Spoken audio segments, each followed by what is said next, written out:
एक बात होगी कि इसमें आप पॉजिटिविटी को बनाए रखें और जो पेशेंस है उसको बिल्ड करके रखें, तो सफलता ज़्यादा दूर नहीं है। तो श्रेय मैं अपने पेरेंट्स को और जो मेरे साथ पढ़ने वाले जो मेरे बैचमेट्स थे, जो भी कैंडिडेट्स थे जिनके साथ मेरे दोस्त जो थे, उनको देना चाहूँगी। ये मेरा रास्ते बस एक मंजिल था छोटा सा, यहाँ स्टॉपेज नहीं है, मतलब एक छोटा सा हॉल्ट था। ये मेरा फाइनल ऐसा डेस्टिनेशन कुछ नहीं है। तो मैं आगे भी करना चाहूँगी अब सिविल सर्विस में ही यूपीएससी के लिए। नमस्कार, आप देख रहे हैं न्यूज़ पीआर और मैं हूं आरती बाला आपके साथ। बीपीएससी 66वीं का रिजल्ट घोषित हो चुका है। ऐसे में आपको बता दें कि बिहार की जो तमाम छात्राएं हैं उन्होंने अपना परचम लहराया है। ऐसे में हमारे साथ आज मौजूद हैं दिव्या, जिन्होंने बीपीएससी परीक्षा में 71वां रैंक लाया है। सबसे पहले तो दिव्या आपको बहुत बहुत जी बहुत बहुत धन्यवाद।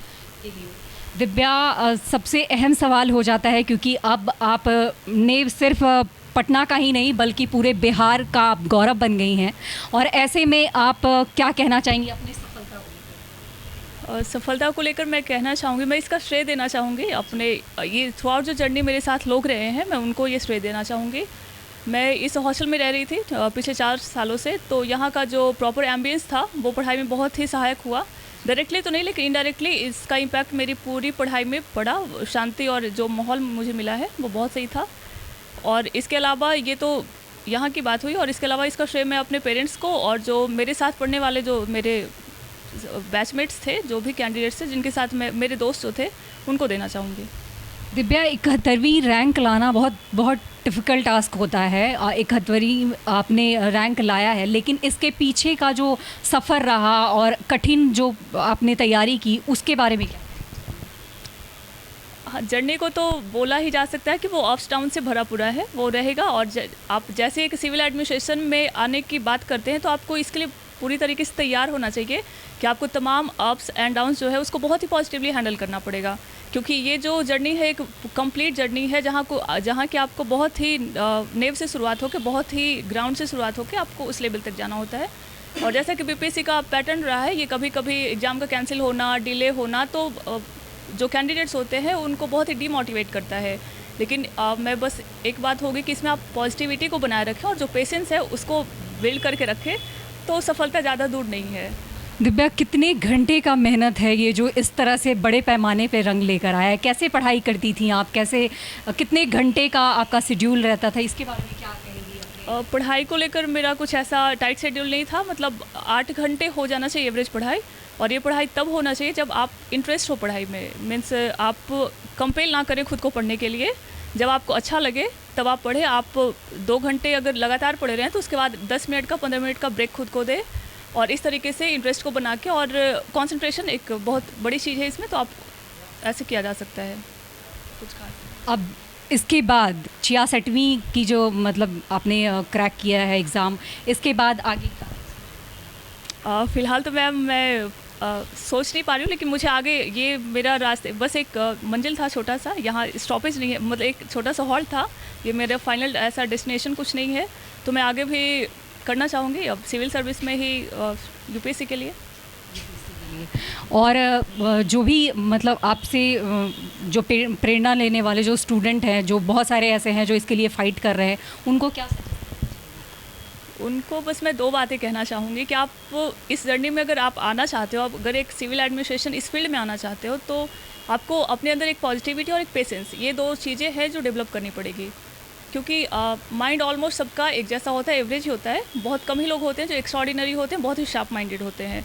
और आपको इस जर्नी में, चाहे वो यूपीएससी हो या फिर कोई भी अदर स्टेट पीसीएस हो, उसमें आपको पेशेंस और पॉजिटिविटी, क्योंकि बहुत से ऐसे मुकाम आते हैं जब लगता है कि बहुत हो गया, आप छोड़ देना चाहिए, बहुत हो गया ऐसा वाला। लेकिन उस टाइम में आप अपने आप को खुद से सेल्फ मोटिवेशन एक बहुत चीज़ होती है जो वो काम करता है बहुत हद तक। तो आपको पॉजिटिविटी और सेल्फ मोटिवेशन का पल्लू थाम के आगे बढ़ना पड़ेगा। और दिव्या, मैं जानना चाहूँगी कि कहाँ से आपने तैयारी की? ये कोई कोचिंग संस्थान जो आपको स्पेशल गाइडलाइन दिया, उसके गाइडलाइन के तहत आपने उसको फॉलो किया, और देन उसके बाद? मेरा कोचिंग मैंने ज्वाइन किया था, ये अचीवर्स एकेडमी है, और वहीं से मैंने पीटी से लेकर इंटरव्यू तक का वहीं के सर जो थे, वो उपाध्याय सर डायरेक्टर हैं वहाँ के, उनके गाइडेंस में मैंने ये किया था।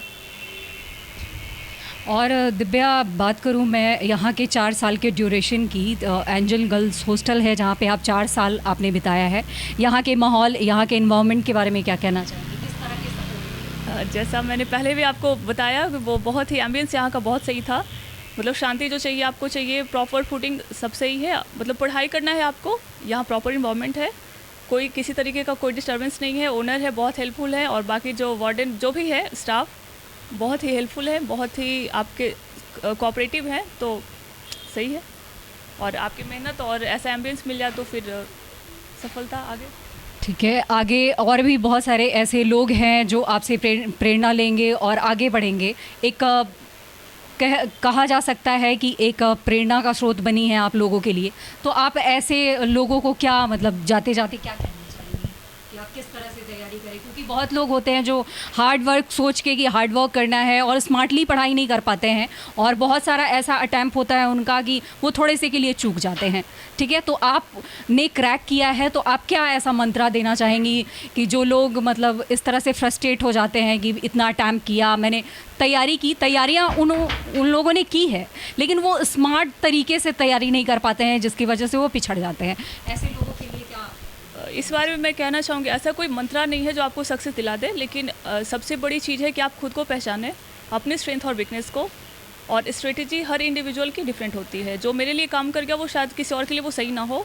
तो आप पहले अपने आप को पहचानें, अपने स्ट्रेंथ और वीकनेस को एनालाइज करें, उसके बाद अपने आप पे काम करें, और सफलता तो मिलना ही मिलना, वो तय है। अगर आप अपने स्ट्रेंथ पे काम कर लिए और अपने वीकनेसेस को दूर करने की कोशिश कर लिए, सफलता मिलेगी।